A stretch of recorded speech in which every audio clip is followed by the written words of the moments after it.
Con No Apto para Fanáticos queremos generar conversaciones públicas sobre los principales hechos políticos en Medellín, Antioquia y Colombia. Decimos que no es apto para fanáticos porque aquí no cabe el radicalismo, las verdades absolutas y las fake news. En No Apto hablaremos sobre lo que no quieres escuchar. Esto es No Apto para Fanáticos. Luz María Múnera fue la principal opositora que tuvo Federico Gutiérrez en el Consejo de Medellín cuando fue alcalde. En No Apto para Fanáticos hablamos con esta representante a la Cámara electa por el Pacto Histórico y nos contó cómo, a pesar de tener serias diferencias con muchos miembros del pacto, cree que el programa de gobierno que defienden debe ser suficiente para generar unidad alrededor de las ideas. Conversemos. Esto es No Apto para Fanáticos. Bienvenidos a un episodio más de No Apto para Fanáticos. Mi nombre es Camilo Monroy. Yo soy Wilmar Martínez. Y estamos con Luz María Múnera, congresista electa del Pacto Histórico. Bienvenida, Luz María. Wilder y Camilo, muchas gracias por la invitación y rico estar aquí escuchando preguntas incómodas. Claro que sí, eso es lo que buscamos, tener conversaciones incómodas. Esto más que una entrevista, nosotros lo que buscamos es tener conversaciones sobre la ciudad, el departamento y el país. Empecemos, digamos que por una experiencia que vos tuviste hace ya unos 5 o 6 años más o menos, siendo concejala aquí en Medellín. Fuiste concejala con Federico Gutiérrez de alcalde y ahora Federico pues está, digamos, de segundo en las encuestas. Y un posible escenario lo pone a él como el contendor de Gustavo Petro en segunda vuelta presidencial. Conociéndolo a él, vos siendo la concejala que tal vez más oposición le hizo a él durante su alcaldía, por no decir la única, ¿qué podría esperar el país de una presidencia de Federico Gutiérrez en caso de que él sea electo? ¿Cuál es el talante de él? Hay como varios Federicos. Yo siempre he pensado que Federico es, ¿cómo se dice cuando uno tiene una enfermedad mental que tiene varias personalidades? Trastorno bipolar. Eso, algo es así. Bipolar. Esa es la palabra. Siempre lo he pensado, porque digamos que ante la imagen pública hay un bacán, hola, ¿cómo estás? Y todas esas cosas, un tipo que es un bacán, pero detrás de ese bacán hay un conservador convencido que cree que todo el mundo tiene que ser obediente, recuerda cosas como portate bien, esa canción te va a salir muy cara, que fueron asuntos a los que yo me le opuse desde la visión de ciudad que él tenía, desde el modelo de ciudad que él quería imponer, que tenía que ver con un asunto de mucha represión, si se quiere psicológica, pues, ¿cierto? Todas las imágenes que habían de él en la ciudad eran para eso, pero además con un muy mal gabinete, exceptuando 3, 4 casos. ¿Qué rescatarías de ese gabinete de Federico en la alcaldía? Yo creo que rescataría a Luis Guillermo, educación. Tengo diferencias ideológicas con él, pero creo que es un hombre que conoce el tema y que lo trabajó en serio. Rescataría no el actuar, pero sí el conocimiento de Orlando Uribe, no el actuar, o sea, su forma de actuar no, la forma como llevó la secretaría no la rescato. Pero sí rescato su conocimiento en finanzas públicas y en finanzas en general. Rescataría a Valderrama, le falta reírse un poquito más, le falta un poco de ser un poco más afable, más cercano a la gente, pero nunca hubo con él, digamos, cuestionamientos serios frente al manejo de lo público. Yo creo que ya. Y entonces ya para digamos que en el centro de la pregunta que estaba el tema de qué puede esperar el país de un Federico presidente, ese talante de él al momento de gobernar, ¿qué podríamos esperar? Federico es el típico hombre que cree en esa vieja frase de los romanos pan y circo, y eso fue lo que vimos en Medellín.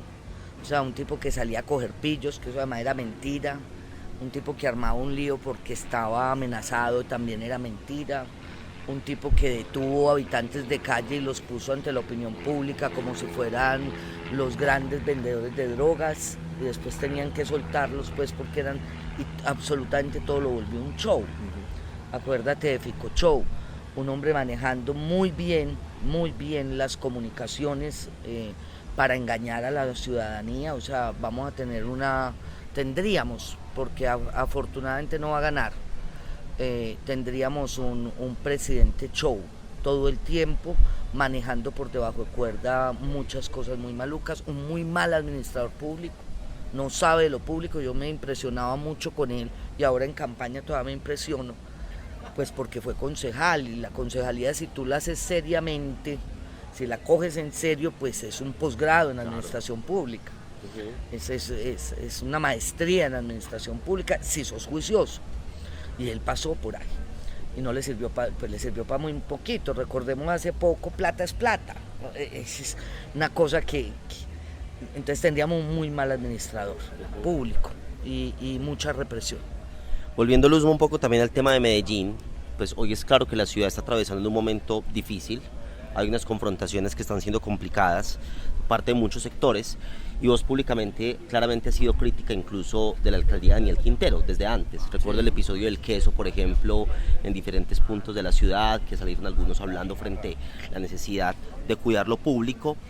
Incluso dentro del pacto vos has planteado debates internos frente a la presencia de Daniel Quintero, a pesar de que el Polo, por ejemplo, partido al que vos has pertenecido, declaró recientemente su apoyo al alcalde. ¿Cómo logran y están logrando tramitar la presencia de Daniel Quintero dentro del pacto, sobre todo con los apoyos a Petro, la presencia de personajes como Alejandro Toro? ¿Qué está pasando ahí y cómo están logrando sortear esa situación? Bueno, yo no puedo hablar por todas las fuerzas. El pacto es una juntanza de un montón de sectores políticos, sociales, donde llega pues independientes, ¿cierto? Lo que voy a plantear lo planteo yo, Luz María. Yo siempre he pensado que el pacto ha recibido a mucha gente, no solamente independientes, sino mucha otra gente, con un principio. Aquí hay un programa, es bajo ese programa, eso no nos vuelve los únicos.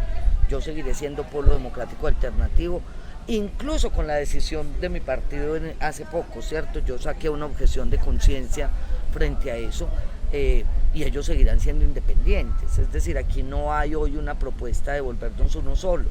En la Colombia humana sigue siendo la Colombia humana, los liberales que han entrado siguen siendo los liberales, y lo que nos une finalmente es el programa. Mis debates estarán siempre alrededor del programa, a eso me comprometí cuando entré al pacto. Entonces, cuando a mí me dicen, oiga, pregúntele a Gustavo por qué entró Pedro, Juan o María, yo les digo, no, la pregunta es, Pedro, Juan o María van a asumir el programa de gobierno, porque eso es lo que nos une, el resto no, y no tendría por qué unirnos. No tendría por qué, porque seguimos siendo organizaciones aparte. La relación no ha sido fácil, yo tengo que reconocerlo, ha sido compleja, ha sido muy compleja, pero digamos que yo tengo la tarea en la cabeza y no me desgasto en otro tipo de cosas. O sea, ahora con todo el escándalo que salió, yo salí a hacer lo que creo que es lo correcto hacer, y es defender la institucionalidad, la normatividad, los acuerdos internacionales que se firman, y pedir que este gobierno en ese sentido actúe como debe actuar. Yo no soy una defensora de Quintero, pero creo que la Contralora se equivocó en la aplicación de la norma, primero, y segundo, no se comportó como se debería comportar, digamos, un órgano de control de un país serio, ¿cierto? Lo que pasó con Zapatero es mucho peor que lo que pasa con Daniel Quintero, y uno diría, en un país serio, en un país mínimamente democrático, en un país donde la Constitución y la ley se respeten, ni siquiera tenían que hacerse un debate frente a Zapatero. O sea, un presidente serio lo saca, o sea, usted lo que hizo, se va, chao, si lo vi no me acuerdo, eso no pasó. Entonces, más que defender a Quintero, siempre voy a defender la institucionalidad, y eso lo hizo todo el mundo, o sea, con todas las críticas, gente que ha sido muy crítica hacia Quintero salió a defender la institucionalidad. Entonces la relación adentro, algunos de ellos, digamos que es más fácil tener con ellos una relación diplomática, con otros es mucho más complejo, son mucho más básicos, por decirlo de alguna manera, pero yo estoy en la campaña, estoy buscando que Gustavo Petro y Francia Márquez lleguen a la presidencia y vicepresidencia, entonces no estoy desgastándome en eso, a pesar pues de que se ha pedido que me desgaste, yo yo estoy en otra cosa, mi asunto es otro. Cuando termine este pacto, su tarea, pues podremos volver a hablar mucho más a fondo del tema. Yo no he pertenecido a esa tendencia de apoyo irrestricto pues y golpes de pecho, y no voy a pertenecer por lo a tierra, como digo yo, aterrizadita.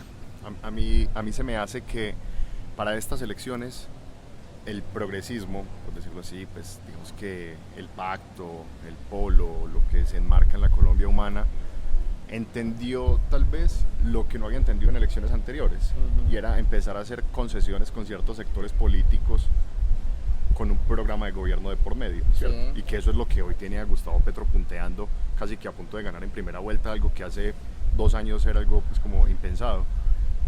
Eso sucedió así, o sea, digamos que ahora se abrió un poco más el espectro con la posibilidad de que llegaran otros sectores, también pensando en que ese real cambio que quiere el promover el pacto con su programa de gobierno es difícil lograrlo con los mismos de siempre, y tenía que abrirse un poco la puerta. Sí, pero además es que hay una diferencia que yo tengo con casi todo el mundo. Bueno, nadie me ha dicho, Luzma tiene la razón, entonces es posible que solo lo piense yo. Pues, pero yo, a diferencia de todo el mundo, no creo que Gustavo sea un hombre de izquierda. Yo soy una mujer de izquierda, y me he reivindicado siempre como tal. Pero Gustavo Petro no es un hombre de izquierda. Gustavo Petro es un liberal de avanzada, que en un país tan atrasado como este, pues eso suena muy de izquierda, muy revolucionario, pero uno mira el programa, lo vuelve y lo lee y lo vuelve a releer, y ahí no hay nada de izquierda. Es que Colombia, pues, y su atarazo en cultura política es muy grande, ¿cierto? Entonces cualquier idea cercana al verdadero liberalismo, no a lo que nosotros hemos conocido en Colombia como digamos que el liberalismo ha sido una expresión realmente muy poco vista en nuestro país, y nuestro país además perdió las ideologías hace mucho rato. Entonces, más liberal que Belisario, o más godo que Turbay, pues... Uribe fue el Partido Liberal. Pero bueno, cuando entró ya no era. Pero entonces nosotros no tenemos, digamos, una concepción ideológica clara, que serían mucho más ricos los debates si eso fuera así. Entonces yo me reivindico como una mujer de izquierda, y cuando quiero discutir con alguien, inclusive de la derecha, no hay posibilidades, porque ni siquiera hay conocimiento de las teorías que te llevan a hacer una u otra cosa. Entonces esa amplitud hoy es muy entendiendo, por lo menos desde la izquierda, que hoy Colombia necesita llegar realmente a un Estado social de derecho, que eso no puede seguir siendo una consigna, porque además un Estado social de derecho te permite poder construir cultura política en la ciudadanía, y eso permite conciencia social, para el lado que te dé la gana, pero conciencia social. O sea, no entendida como conciencia social al lado de los pobres o de los ricos, o no, entendida como yo tengo una postura y una mirada hacia el mundo, y con esa me muevo. Eso no existe en Colombia. Esto es No Apto para Fanáticos. A mí me interesaba mucho, incluso de que estabas en el consejo, tus llamados constantes, por ejemplo, a la ética pública y la necesidad de cuidar lo público y el patrimonio público, por ejemplo. Recuerdo, incluso te recuerdo desde antes del consejo, yendo a las gradas, en el momento del renting de empresas varias, en el debate de Unemílico, es decir, como ciudadana también alzando la voz frente a esas cosas. Hoy, claramente, el pacto, pues como es un pacto amplio y está construyendo desde esa visión programática, está juntando muchos sectores. Sí. ¿Crees que debería haber límites también en algún momento para ese tipo de alianzas? O sea, y desde la ética pública y demás, o sea, ¿cuáles crees vos, independientemente si ese es el pacto, si lo hiciera el centro, la derecha, que en política deberíamos ser capaces de poner límites, aparte del tema programático, que es un elemento común, sino que también deben haber límites, o sencillamente el programa es lo único que debería juntarnos? Yo creo que en primera instancia el programa, y creo que lo otro se va a ver es en el actuar. Por ejemplo, alguien me decía, oiga, y entonces Gustavo gana y usted no va a hacer control político. Yo, pare, yo sí voy a hacer control político, porque cuando la gente, además yo soy un fenómeno, voy a decirlo así, no sé si lo voy a expresar bien, pero yo soy un fenómeno político raro. Es decir, el pacto de Antioquia tenía un lío, era que nadie quería votar por Toro. La gente termina votando por el pacto porque dice, hijo de mamá, tenemos que lograr que la tercera llegue. Entonces yo tengo una deuda muy grande con la ciudad. Y que muchos esperaban, por ejemplo, que fueras vos la cabeza de lista, claro, precisamente por esa efervescencia que has generado. Claro. Sí. Pero esa, o sea, y al principio de la campaña no, la gente decía, no votamos por el pacto ni por el berraco, Luzma no llega en ese puesto, bueno. pero llega un momento de la campaña que la gente toma la decisión y dice, vamos a votar pacto porque tenemos que lograr que la tercera llegue. Y eso fue, bueno, muy bonito, muy gratificante para uno como político. Ave María. Pero también lo ponía uno en una responsabilidad más grande. Entonces, claro, ahí están los sapos que hay que tragarse para poder lograr este objetivo. ¿Vamos a hacer control político? Claro, yo voy a andar con 2 cosas bajo el hombro. Hasta ahora en el Consejo andaba con el ideario de unidad de mi partido, ¿cierto? Y los estatutos. Ahora me voy a cargar el ideario de unidad y me voy a meter debajo del brazo el programa de gobierno del pacto. El que salga de ahí tendrá control político, punto. Porque es ahí donde finalmente, o sea, porque digamos que cualquiera tiene la posibilidad de decir, no, es que yo sí voy a cambiar. Que yo les creo, no, pero listo, hagámoslo. Cuando estemos allá y me aparezca un ministro X o Y haciendo cosas mal hechas, va a tener una mujer haciéndole control político.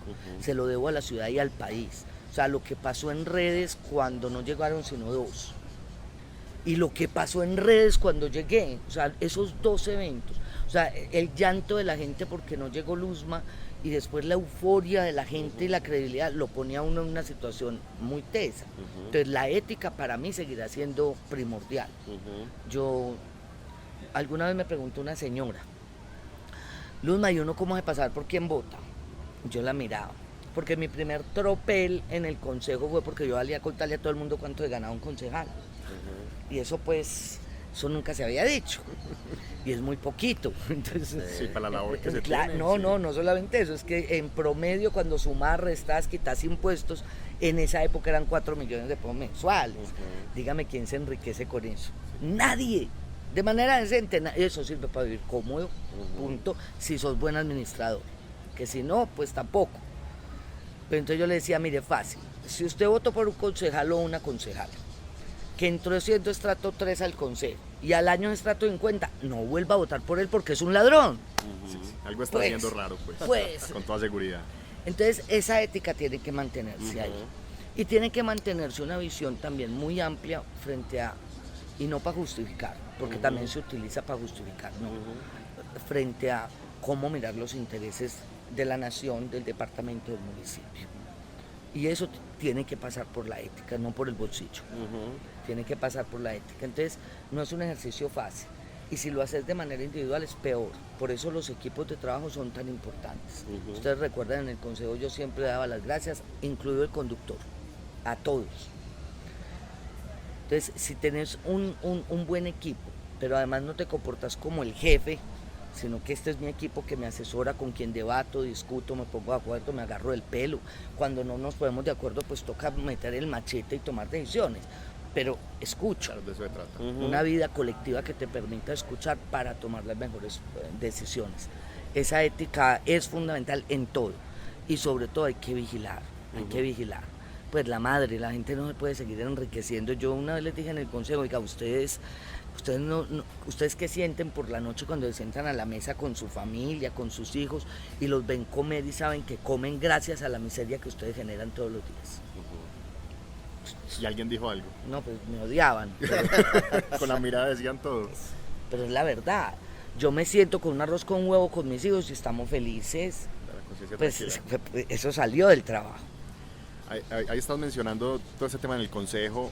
Pues digamos que vos siempre has tenido un interés muy particular en Medellín, en Antioquia, y ahora desde la Cámara, ¿qué proyectos esperas jalonar para el departamento para ayudar con el desarrollo pues, de los 125 municipios de Antioquia? Lo más importante es la aplicación del proceso de paz, del acuerdo de paz, porque de ahí salen muchas cosas, de ahí sale la posibilidad de que los PD se vuelvan una realidad, que eso es un adorno, eso quedó muy bien escrito, muy bonito, muy de la casa, pero cogen una cosa millonaria y le dicen a municipios de esta categoría, vaya pues con sus recursos, ahí tiene el proyecto, ahí tiene, esos son los, vaya ejecute, con sus recursos municipios, uno mira eso y uno dice, es una burla. Entonces, dentro del proceso de paz, del cumplimiento del acuerdo, hay que hablar de esos PD, por ejemplo, buscar que se cumplan el tema de las mujeres campesinas, bueno, de los campesinos en general, pero Gustavo ha querido hacer un esfuerzo en mujeres y yo creo que es válido. Protección a moradores, que ha sido un tema de mi corazón siempre. Quiero esa política pública que tanto peleé con uñas y dientes con Federico, como convertirla en ley para que las obras traigan desarrollo y no víctimas, ¿cierto? Para tratar de que, claro, las obras hay que hacerlas, pero cómo tratamos a la gente. Ese es otro tema. La defensa del patrimonio público, se me va a parar el pelo, eso para mí no es negociable. Claro, y eso no va a es ser negociable. con un control a un Federico presidente o a un Gustavo Petro presidente. Al que sea, que quiera venderlo público, se va a encontrar con Luz María ya con los pelos parados. Al que sea. La defensa del patrimonio público, el tema de los jóvenes, hombres y mujeres. Si yo hubiera tenido plata, hubiera sido la feliz madre de 5 o 6 muchachos, 7. No tuve hijos por responsabilidad, tuve 2 solamente, eso pues qué lidia, para criarlos, porque no es fácil. Pero el tema de la juventud, mi equipo es muy joven, mi equipo siempre habemos 2 o 3 viejitos, el resto son muy jóvenes, entonces conozco muy de cerca y me va muy bien con ellos, o sea, yo pego con los jóvenes, y me gustan, yo me siento muy cómoda, bueno, no me gustan sexualmente. Si voy a conseguirme un novio, la primera condición es que tiene que tener más de 50, de ahí para abajo no, para que quede claro, porque una vez dije en una entrevista que me gustaban y salió por ahí una cosa de que es que yo necesitaba colágeno. No. Me gustan los pelados. Que me gusta, no. Espero conseguirme un novio mayor de 50. Pero me gustan mucho los jóvenes, pego con ellos, mamo gallo con ellos, comparto con ellos, pero también he llorado con ellos, con sus realidades. Todo el tema de juventud voy a meterle también mucho. Y bueno, habrán miles de temas, la salud, voy para una comisión muy difícil, ya tengo elegida mi comisión, y para un cambio como el que quiere el pacto, o para evitar los cambios que quiera Federico, la comisión, la primera constitucional. Fue madre, candela. Claro, voy para, y me puse la tarea, o sea, de manera consciente dije, porque hay otras que me gustan más, las que tienen que ver con planeación del territorio me gustan mucho, pero quiero metérsela toda. Claro, es importante. Y ahí hay que estar en una comisión que posibilite cosas. Súper. Luzma, y ya para ir cerrando en un momento este capítulo que ha sido muy entretenido, hablando de Medellín en 2023, ¿cómo estás viendo el panorama? ¿Ves nombres, ves fuerzas, ves alianzas? ¿Cómo estás viendo este asunto? Porque claramente con todo lo que está pasando, el panorama va a estar bien complejo y bien difícil, independientemente del lado en el que se esté. ¿Cómo estás viendo ese panorama? Todavía no lo veo, empecemos por ahí, muy difícil. Creo que hay que hacer alianzas, y alianzas muy fuertes. Creo que lo primero que hay que hacer es construir un programa bien construido alrededor. Yo le hice una propuesta en algún momento al GEA, no me pararon bolas. Les dije, mire, para que no peleemos, porque si uno dice que el modelo que ellos montaron hace 25 años fracasó, pues le toca agarrarse del pelo con ellos. Entonces les dije, para que no peleemos, digamos que está desgastado, digamos que se desgastó, y que hay que hablar de un nuevo modelo de ciudad. Es una necesidad, este no es. O sea, la ciudad de servicios, los clústeres, el de medicina medio camina, y el resto, esto es una ciudad de servicios que vende la cocaína más barata del mundo, la explotación sexual de niños, niñas y adolescentes más barata del mundo, el ejercicio de la prostitución más barato del mundo. En eso terminó la ciudad de servicios, y con mucha desigualdad, o sea, el cierre de brechas no se ha podido dar. Algunos alcaldes los últimos años han logrado, entonces logran bajar un puntico o 2 punticos, y el que sigue estira el caucho. Entonces creo que hay que hablar de un nuevo modelo de ciudad, y ese tendrá que ser uno de los debates, ¿cierto? Uno de los debates que se dé. Dependerá de eso. Yo creo que el fajardismo va a tener candidato, creo que entre ellos, por ejemplo, Valderrama, creo que tiene la intención. Creo que el uribismo va a buscar no sé a quién, pues porque no les veo a quién, y otro Federico, esta ciudad no lo aguanta. El pacto, hay gente dentro del pacto con ganas. A mí hay uno que me gusta, no porque haya una decisión ya tomada, sino porque... ¿Quién? ¿Se pueden dar nombres? Me gusta mucho Mata. Alejandro Mata, me gusta, me parece una buena figura, me parece un hombre capaz de tomar distancias con lo que no le gusta, y eso habla bien de las personas. Cuando una cosa está mal y yo, a pesar de estar ahí, digo, conmigo no es. Eso demuestra algún carácter, y bueno, me gusta, ¿no? Pero creo que van a salir muchos. Y cuando hablas de esas juntanzas que hay que hacer, Creo que ¿cierto? va a salir Santiago Londoño para gobernación. Ah, ok, del Creo que fajardismo. puede salir Santiago del fajardismo a pedir gobernación. Y ¿Cuándo ahí- hablo de qué? No, que cuando hablas de esas necesidades de juntar gente, es de juntar sectores del pacto histórico, incluso Sí, con el fajardismo sí. mismo, que eso así como que se coquetean Sí. y al otro día se tiran piedras, eso es una cosa rara. Pues, querido, yo tengo grandes amigos de mi corazón en el fajardismo, grandes amigos. No. Muñoz, por ejemplo, profesor de aquí, ama a Fajardo con todo su corazón, pero es mi amigo del Hernando. alma, Hernando. Hernando Muñoz. Y voy a su casa y como en su mesa y me tomo unos vinos y amo profundamente o sea, a mí no me separa la política, bueno, de algunos sí, pero en general la política no me separa de los seres humanos. Así debe ser. Y Medellín está en un momento y Antioquia está en un momento en que nos va a tocar dialogar todos. Y va a haber gente que se va a oponer al diálogo. Cuando yo hice mi precandidatura a la alcaldía, que no era con la intención de ser candidata, más con la intención de ver cómo unía, lograba desde esa postura unir un montón de gente para que después estuvieran ahí, yo ya, listo, hecha la tarea, la quiero hacer nuevamente. No ser precandidata, ya no, pero sí llamar a la juntanza, a que nos conversemos, a que no nos dejemos quitar esta ciudad, a que la manejemos de manera distinta, a que hagamos unos acuerdos sobre cosas fundamentales. Bueno, ya para cerrar, tenemos en No Apto, estamos estrenando un juego que se llama No Apto para Jugar. Y es una baraja de cartas con unas ¡Te preguntas muy ahorco! divertidas. Es al azar, es al azar. Sabía. Usted va a elegir una carta que está volteada y vamos a responder un par de preguntas que salgan de aquí. Vamos con a una, ver, porque la no primera. tenemos tiempo. ¿Qué No, sale? las dos. A ver. Tu hija está en embarazo y quiere abortar. ¿En qué casos la apoyarías? En todos. Esta está muy fácil para... Total. ¿Cierto? Vamos a sacar otra. Una rosadita, a ver ver. si me salió una cosa rosadita. ¿Irías al cumpleaños de alguien que estuvo relacionado con la mafia? ¿Estuvo o está? Pilas. Estuvo. No, si estuvo en pasado y ya no tiene cuentas con eso, sí, porque lo otro es estigmatización, pero no hemos podido ver la paz.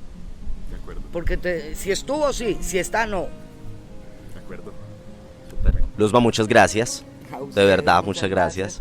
Y me pasan cuando la saquen. Claro Por que sí. supuesto. Listo, para yo compartirla. Bueno, muchas gracias a Luz María. Terminamos un episodio más de No Apto para Fanáticos, una conversación muy amena. Recuerden seguirnos en nuestras redes sociales, @noaptoco, en Twitter, en Instagram, en Facebook. Y esperamos seguir teniendo esas conversaciones públicas sobre Medellín, Antioquia y el país. Síguenos en nuestras redes sociales como No Apto Co. No Apto para Fanáticos.